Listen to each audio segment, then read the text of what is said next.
सिर्फ 8 साल की थी। उस वक्त ज्यादा सवाल जवाब तो होते नहीं थे।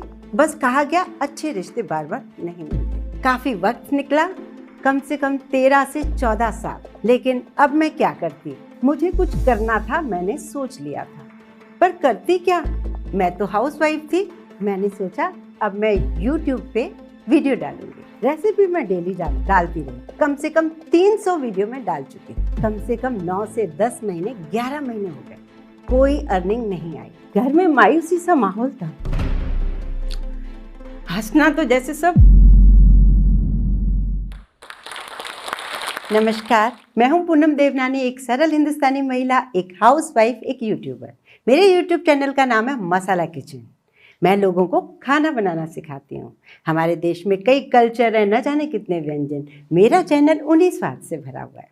अब आप यही सोच रहे होंगे, हाउसवाइफ है तो खाना ही सिखाएगी।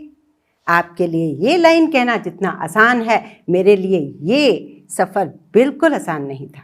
हमारी नज़रों में हाउसवाइफ की हैसियत एक खाना बनाना और घर संभालने को लेकर होती है। आज इसी भ्रम को तोड़ने आई। मेरी कहानी भी मसाला किचन की तरह मसालेदार है। मैंने भी कुछ सपने देखे थे। हमेशा बचपन में मैं अपने माँ के साथ ही थी।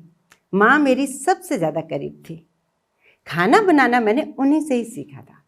कम में ज़्यादा, मतलब कम इंग्रेडिएंट्स हुआ करते थे, लेकिन माँ स्वादिष्ट खाना बनाती थी। ये ट्रिक मैंने उन्हीं से ही सीखी थी। खाने में पहला कदम वो था मेरा क्लास 8 में जब मैं पढ़ती थी। उस वक्त मैंने क्या किया, किचन में एक बार न्यूज़पेपर की रेसिपी को देखकर और उससे प्रेरित होकर मैंने किचन में अकेले ही खाना बनाना शुरू कर दिया। टाइम बहुत लगाया, पर खाना बहुत अच्छा बनाया। ये मैं नहीं कह रही, उस वक्त सभी ने मेरी तारीफ की थी। बस फिर क्या था, एक शौक सा हो गया और मैंने उस आदत को आगे, उसी को ही बस आदत सी बन गई मेरी। अब जब भी मैं उस कटिंग्स को संभाल के रखती और किताबों के साथ पढ़ाई भी करती, लेकिन किचन में नए नए एक्सपेरिमेंट भी करती। अब क्या मेरे सपने पूरे हुए। जब मैं छोटी सी थी, पापा के बहुत करीब थी, सिर्फ 8 साल की थी, तब मेरे पापा इस दुनिया से चले गए। एक बेटी के लिए पापा सबसे ज़्यादा होते हैं और हर पापा अपनी बेटियों को बहुत प्यार करते हैं। एक मिडिल क्लास फैमिली और सारे भाई बहनों में मैं छोटी थी। घर में मायूसी सा माहौल था। हंसना तो जैसे सब भूल ही गए थे। घर में जब किसी बड़े का साया सर से उठ जाए, तब बच्चे कब बड़े हो जाते हैं पता ही नहीं चलता। मैं इतनी छोटी सी उम्र में एक वादा किया था। मैंने कभी किसी से कोई डिमांड ही नहीं की थी। छोटे बच्चे अक्सर जिद करते हैं, अपनी बात मनवाते हैं, पर मुझे याद है ही नहीं कि कभी मैंने ऐसा किया हो। पढ़ने का मुझे बहुत शौक था। मुझे पढ़ना था, लेकिन वो भी मेरा सपना पूरा नहीं हुआ। अभी BA कंप्लीट भी नहीं हुआ था कि मेरी शादी हो गई। उस वक्त ज़्यादा सवाल जवाब तो होते नहीं थे। बस कहा गया अच्छे रिश्ते बार बार नहीं मिलते। सो हो गई शादी। एक लड़की जब अपने परिवार को छोड़कर शादी के बाद ससुराल जाती है, अपने सपने भी पीछे छोड़ जाती है। और वहाँ जब ससुराल में जब मैं गई, उस वक्त ऐसा माहौल नहीं था कि मेरी पढ़ाई कंटिन्यू हो पाती। बस फिर क्या था, एक आम लड़की की तरह सासू माँ के साथ खाना बनाने में उनके साथ मैं जुड़ गई और उनके तौर तरीके सीखने में मैं अपने सपने भूल गई। आज मुझे देख रही बहुत सारी हाउसवाइफ अपने सपने भूल चुकी होंगी। तो मैं चाहती हूँ इस वीडियो को पॉज कीजिए और अपने सपने मुझे कमेंट करके जरूर बताइए। क्या थे आपके सपने? क्या आप भी भूल गए या याद हैं? तो मुझे कमेंट करके जरूर बताइए। अब आप यही सोच रहे होंगे कि जब सब कुछ ठीक चल रहा था, हाउसवाइफ के रोल में आ ही गए थे, तो फिर क्या जरूरत थी बाहर निकलने की। दरअसल जरूरत थी उस वक्त पैसों की, दिक्कत थी पैसों की। हर किसी की जिंदगी में उतार चढ़ाव आते हैं। ऐसे में हमें शांति से बैठना है, कुछ नहीं करना है, तब भी काम चलता है, लेकिन कुछ करना है, ये मैंने सोच लिया था। इस परिवार का पहिया एक आराम से चले। मेरे बच्चे जैसे बढ़ते जा रहे थे, उनकी ज़रूरतें भी बढ़ती जा रही थी। उनके ऊपर पैसा जो था वो खर्च ज़्यादा होता जा रहा था और फिर मेरा तो सपना था पढ़ाई का, वो पढ़ाई का सपना मैं बच्चों में देखने लगी। मुझे कुछ करना था, मैंने सोच लिया था, पर करती क्या? मैं तो हाउसवाइफ थी। क्या था हाउसवाइफ के पास? होता क्या है? मेरे पास तो कोई डिग्री भी नहीं थी। पर फिर मैंने याद किया मेरे पास वो हुनर है, उस हुनर को आगे लाया जाए। मैंने अपने बड़ों से परमिशन ली, इजाज़त ली, उस हुनर के बारे में बताया जो मुझे सभी पसंद करते थे। ससुराल में भी मुझे अन्नपूर्णा कहा जाता था। तो फिर मैंने 2004 में उस हुनर को लेके एक 4 लड़कियां, कॉलोनी की 4 लड़कियों को एज ए स्टूडेंट लेकर, और मैंने उस क्लास को स्टार्ट किया, वो भी 0 निवेश। मेरे पास कुछ पैसा नहीं खर्च किया, बस स्टार्ट किया। अब खाना तो सभी को अच्छा बनाना आता है, पर क्या उन बच्चों को सिखाना, उन्हें पूरी थ्योरी लिखवाना और फिर उन क्वेश्चंस के, उनके क्वेश्चन के आंसर देना एक टीचर जैसा था। ये एकदम सरल नहीं था। इसके लिए मुझे बहुत मेहनत करनी पड़ी। काफ़ी किताबें पढ़ती रहती थी, एक्सपेरिमेंट करती रहती थी, जिससे उन्हें सही जवाब दे सकूं और मेरी माउथ पब्लिसिटी हो, लोग एक दूसरे को बोले, तभी तो मेरे पास स्टूडेंट आएंगे। यही मैंने सोच रखा था। ऐसा हुआ। मैंने बहुत मेहनत की और वो कामयाब हुई। मेरे पास स्टूडेंट्स की लाइन लग गई, काफ़ी सारे स्टूडेंट्स आने लगे। अब हुआ क्या, मैंने सोचा और कैसे बढ़ाया जाए, कैसे लोगों को पता चले।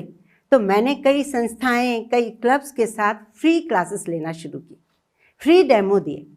वहाँ पर मेरे सिखाने का तरीका लोगों को बेहद पसंद आया। लोगों ने अपनी बेटियों को, बहुओं को भेजना शुरू कर दिया।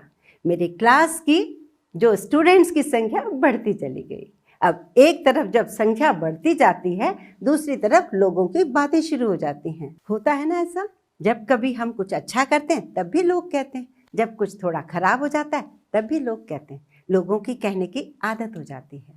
मेरे ऊपर भी कई लोगों ने काफ़ी सारी बातें कही, लेकिन मैंने हमेशा उन बातों को साइड में रखा। मुझे लगता है ईश्वर ने कान साइड में इसीलिए दिए हैं कि सारी बातों को, बुरी बातों को साइड रखो, बस आप मेहनत करते जाओ, आपकी मेहनत रंग लाएगी। यही मैंने सोचा और मैंने काफ़ी उस पर काम किया। मैंने एक बच्चों की डिमांड के हिसाब से मैंने पैकिंग की भी क्लास स्टार्ट की। पैकिंग मतलब जो शादियों में जो हम साड़ियाँ देते हैं, जो हम गिफ्ट्स देते हैं, उन्हें अच्छे से यदि पैक करके हम देते हैं तो उसकी वैल्यू बढ़ जाती है। तो वो काम मैंने स्टार्ट किया। अब दिन में 6 से 8 घंटे मैं क्लासेस लेती, बाद में रात को मैं ये पैकिंग करती और इतना पसंद आया लोगों को ये पैकिंग का काम। लोग पूरा का पूरा शादी का सामान मुझे छोड़ के चले जाते थे और मुझे खुद भी नहीं पता होता था कि मैं इसमें बनाने क्या वाली हूँ, क्योंकि मैंने कोई ऐसे प्रोफेशनल कोर्स नहीं किया था। बस मेरे दिमाग में जो आता था मैं उसमें क्रिएटिविटी करती रहती थी। लोगों को बेहद पसंद आता था, सब कुछ अच्छा चल रहा था। जिन संस्थाओं में मैंने फ्री क्लासेस लिए थे, आज वो संस्थाएं मुझे एज ए जज बुलाते थे और पेपर में फ़ोटो आते थे। मेरे हस्बैंड की आदत थी, उन पेपर को 3-3, 4-4 पेपर को लेकर आते थे। उन पेपर की कटिंग्स को काट कर, मेरे फ़ोटोज़ को काट कर संभाल के रखते थे। मेरी फैमिली ने, मेरे बच्चों ने मुझे बेहद प्यार किया और हमेशा सपोर्ट किया। हर छोटी छोटी बात में मुझे वो बहुत ज़्यादा समझाते थे, बताते थे और मैं आगे बढ़ती गई।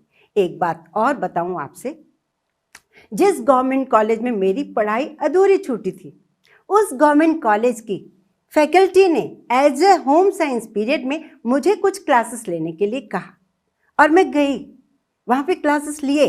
मुझे उन्होंने एक एनवेलप पकड़ाया। मैं ये नहीं लेना चाहती थी क्योंकि मैंने कभी भी किसी से पैसे नहीं लिए थे। उन्होंने कहा ये मैं नहीं दे रही आपको, हमारी गवर्नमेंट जो कॉलेज में वो कहती है कि किसी भी आप फैकल्टी को बुलाओ और उन्हें ये पैसे दो, ये आपका हक बनता है, ये आप लीजिए। वो मैंने इतना प्राउड फील किया था उस वक्त कि जिस कॉलेज में मैं खुद नहीं पढ़ सकी, वहाँ जाके मैंने स्टूडेंट्स को पढ़ाया। ये बहुत बड़ी बात है मेरे लिए। इससे ज़्यादा मुझे क्या चाहिए था। बस काफ़ी वक्त निकला, कम से कम 13 से 14 साल। 2004 में मैंने स्टार्ट किया था, आज 2017 था। उस वक्त कहते हैं ना, जब सब कुछ ठीक चल रहा होता है, एक टर्निंग पॉइंट आता है। मेरे बच्चों को भी डिग्रियां मिल गई, जो मैं चाहती थी वो हुआ, सब कुछ हुआ। मेरा परिवार का जो पहिया था वो भी बड़ा आराम से चल रहा था। लेकिन एक टर्निंग पॉइंट आया ये कि मेरी तबीयत खराब होने लगी, मेरे पैरों में स्वेलिंग आने लगी। लंबा टाइम सुबह से शाम तक खड़े रहने की वजह से पता नहीं कहाँ से वो एनर्जी आती थी कि मैं खड़ी रहती थी, काम करती थी, लेकिन अब साथ नहीं हो रहा था, पैरों में स्वेलिंग आ रही थी। लेकिन इस हुनर को मैं पीछे छोड़ना नहीं चाहती थी। क्या करती, मेरे कई स्टूडेंट्स के फ़ोन आते थे कि आंटी आपसे सीखकर हमने क्लासेस शुरू की है। आज भी कई जगह पे है, चंडीगढ़, दिल्ली, मुंबई में भी है, थाने में और भोपाल में भी है। कई जगह बच्चों ने, स्टूडेंट्स ने खोले हैं क्लास। मुझे सबसे ज़्यादा खुशी इस बात की होती है। लेकिन अब मैं क्या करती, मैंने सोचा अब मैं YouTube पे वीडियो डालूंगी, रेसिपी बनाकर वहाँ डालूंगी। मैंने 2017 में YouTube पे रेसिपी डालना शुरू की, लेकिन ये काम भी इतना आसान नहीं था। कैमरे के फेस करना और रेसिपी बनाना इतना आसान नहीं था। मैंने वो भी किया, धीरे धीरे सीख गई। लेकिन दिन में मैं काम करती, रेसिपी बनाती और शाम को आपके कमेंट्स पढ़ती। प्यारे प्यारे से कमेंट्स आते, उन्हें पढ़ती और मेरा उत्साह बढ़ता। फिर नेक्स्ट डे की तैयारी करती। इस बीच काफ़ी वक्त चला गया। मैंने कभी सोचा ही नहीं, मेरे पास तो कोई अर्निंग ही नहीं आई, YouTube से कोई अर्निंग नहीं आई। लेकिन मैं रेसिपी बनाती रहती थी, मैंने कभी भी उसे नहीं छोड़ा। बहुत मेहनत करती थी कि आपको क्या चाहिए, कम इंग्रेडिएंट से सभी कुछ अच्छा बना सकें, कम मेहनत में अच्छा बन जाए, हर परिवार में बना सकें, वो रेसिपी मैं हमेशा डालती थी। हमेशा मसाले का मैजिक देती थी। इसीलिए मैंने उस चैनल का नाम मसाला किचन रखा। मसाले हमेशा मैं खुद ही बनाती थी। ये सब चलता रहा। कम से कम 9 से 10 महीने, 11 महीने हो गए, कोई अर्निंग नहीं आई। रेसिपी मैं डेली डालती रही, कम से कम 300 वीडियो में डाल चुकी थी। फिर थोड़ा सा थक गई, डरने लगी क्या होगा आगे। लेकिन ईश्वर ने सुना और फटाफट से उसी दिन ही, जिस दिन मैं बहुत ज़्यादा घबराई थी कि अब मैं 1 महीना शायद और कर पाऊंगी, लेकिन उसी दिन ही मेरी एक रेसिपी लाखों में चली गई। वो थी ब्रेड से केक बनाने की। वो लोगों ने बहुत पसंद किया, बहुत प्यार दिया। उसके बाद मेरी अर्निंग भी स्टार्ट हो गई। वो हाउसवाइफ जिसके पास एक डिग्री भी नहीं थी, आज वो अर्निंग कर रही है YouTube से। बहुत ही अच्छा चलने लगा। धीरे धीरे मसाला किचन पे 22 लाख सब्सक्राइबर की आज फैमिली हो गई है। 60 करोड़ लोगों ने इस चैनल को प्यार दिया है। एज अ व्यूअर उन्हें देखा है। इससे ज़्यादा मुझे क्या चाहिए। मुझे बहुत ज़्यादा प्यार मिलता है। लोग मुझे यही कहते हैं, मेरे व्यूअर्स यही कहते हैं कि आपकी रेसिपी बहुत ही परफेक्ट होती है। जो बनाते हैं बहुत ही परफेक्ट बनता है। जो आप सिखाते हो, हम बनाते हैं, हमारी तारीफ बहुत होती है। ये मेरे लिए बहुत बड़ी बात है। चाहे सब्सक्राइबर कम हो या ज़्यादा, लेकिन ये चीज़ जो मैं सुनती हूँ, मेरा उत्साह बढ़ता जाता है। मैं मेहनत आज भी करती हूँ, आज भी मैं उतनी ही मेहनत करती हूँ। मैं चाहती हूँ मैं आपको अच्छे से अच्छा दूँ, कम में अच्छा दूँ। अभी लॉकडाउन के टाइम मैंने कई बार लाइव भी आई। लाइव आना मेरे बेटे ने मुझे सिखाया। मैं बहुत डरती थी कि लाइव कैसे आऊँ।